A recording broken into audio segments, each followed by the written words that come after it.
This is the Cholo News Report for Tuesday 24 September 2019.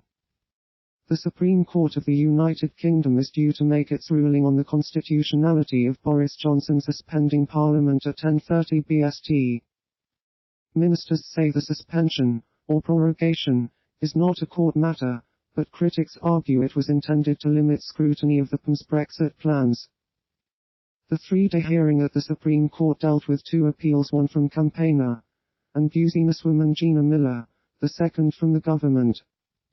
The government was appealing against the ruling by Scotland's Court of Session that the prorogation was unlawful and had been used to stymie Parliament.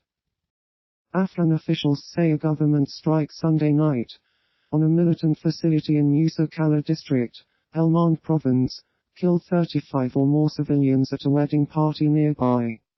The Afghan Defense Ministry says the operation targeted a training facility for suicide bombers, and it killed 22 members of the Taliban. The Taliban say 18 members of the Afghan forces were killed. The raid, days after a US drone strike aimed at militants hiding among farmers killed 32 pine nut harvesters, showed how civilians have borne the brunt of a war that has re-intensified since U.S.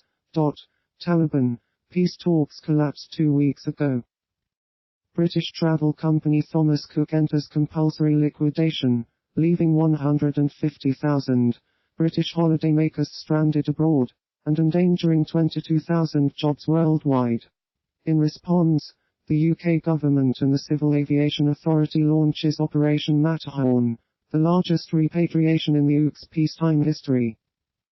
The government has chartered 45 jets to bring customers home, and they will fly 64 routes on Monday, in an undertaking dubbed Operation Matterhorn. Prime Minister Boris Johnson pledged to help stranded holidaymakers, but also questioned whether company directors were properly motivated to sort such matters out. Business Secretary Andrea Leadsom has said she will write to the Insolvency Service, urging them to fast-track their investigation into the circumstances which caused the company to go into liquidation. Following the collapse of Thomas Cook and the cancellation of all its flights, Transport Secretary Grant Shapps has announced that the government and UK Civil Aviation Authority has hired dozens of charter planes to fly customers home free of charge. Tunisian Tourism Minister Entra Belzi says Thomas Cook owes Tunisian hotels €60 million for stays in July and August, with 4,500 customers still in the country. Tourism is a major component of the national economy. The British regulator is also contacting hotels hosting Thomas Cook customers to tell them that they will be paid by the government through an insurance scheme.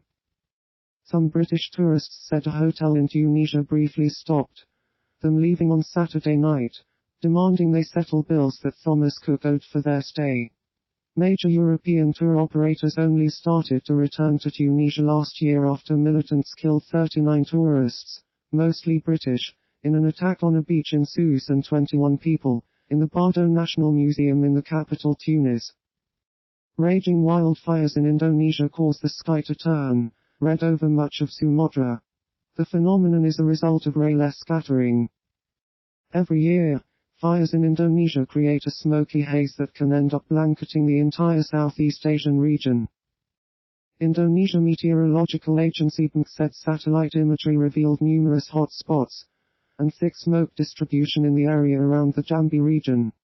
Professor Koti Iong, of the Singapore University of Social Sciences, explained that this phenomenon, known as rayless scattering, has to do with certain types of particles that are present during a period of haze. Doctors Without Borders alleges the World Health Organization is rationing vaccines for Ebola in the Democratic Republic of the Congo despite adequate resources.